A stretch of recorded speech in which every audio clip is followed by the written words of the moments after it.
Finally, we're here, man. We're about to actually show up, man. You always need to show up, bruh. It's the 4th of September. We're hosting a Property Non-Wealth workshop whereby we'll be having property experts and we will be having people, and let us have a party, talk about what property investing does really entail. If you have a property, make sure that you actually understand what you need to put into this property in terms of developments of that particular property. So now what we'd normally do is that we'd call our estate agent in that particular area and ask him that, what do you think that we should actually do in this property to actually make it compatible within the market? Because I don't want to put in a swimming pool in an area whereby there is no swimming pools. Yes, it is something that people might jump at, that I like the swimming pool. However, looking at the expenses that I'm actually going to be spending on this property, and also looking at how much can I actually sell this property for, it doesn't really make sense for me to actually put in a swimming pool. So always make sure that you call your estate agents over to actually check that, okay, which developments should you actually do in that particular property to make it compatible. So this was one of the interesting conversations we had with one of the investors, that how do you grow your property portfolio, right? How do I grow my property portfolio? That's when we saw that you're either going to grow using these 4 options. It's either you're a cash buyer. So we saw that with some cash buyers, they're like, guys, this thing of equity, me, I'm fine with it. I just want to put my money in a property because I know that looking at it from a tax perspective, that's why I'm investing in property. So now dealing with such clients, that's actually when the content becomes deeper, because once you start calculating return on investment on tax, that's when it gets deeper. So that's the first person who will be buying cash. So they know that even though they bought with the 1 million, going forward on the next property, they already have another million, or they're going to organize another million and buy it. And then there's also using cash flow. So how using cash flow will actually happen is that we made that example before, right? Is that if you are getting a positive cash flow on your property, and that's actually affecting your affordability, you can go back to your bond originator and say, man, you know, this is how much I was earning.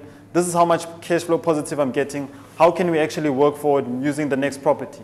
So you can actually use your cash flow aligned with affordability. And then there's also using equity. So using equity is when we're speaking about refinancing. I know that this is one of the words that we always hear about. It sounds interesting until you try it without knowing what you're doing. Guys, have you ever seen somebody who was bent from refinancing? Do you guys know refinancing before I continue?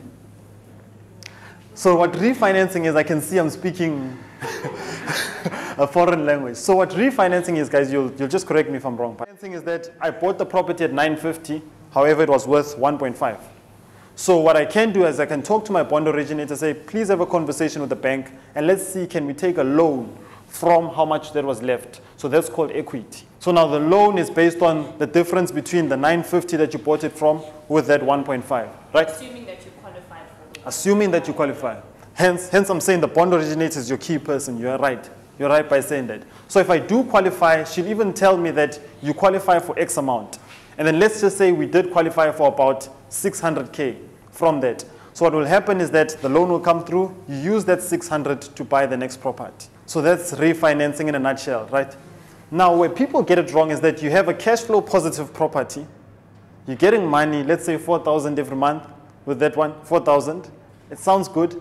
I go to my bond originator, I say I want to refinance.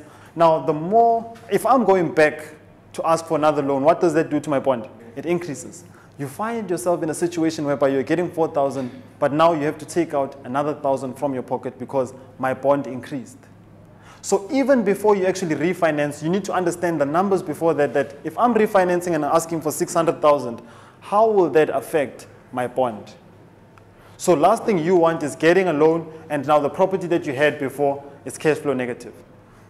So that's using the equity one, the example that I just discussed right now. You need to understand how refinancing will affect that property at hand.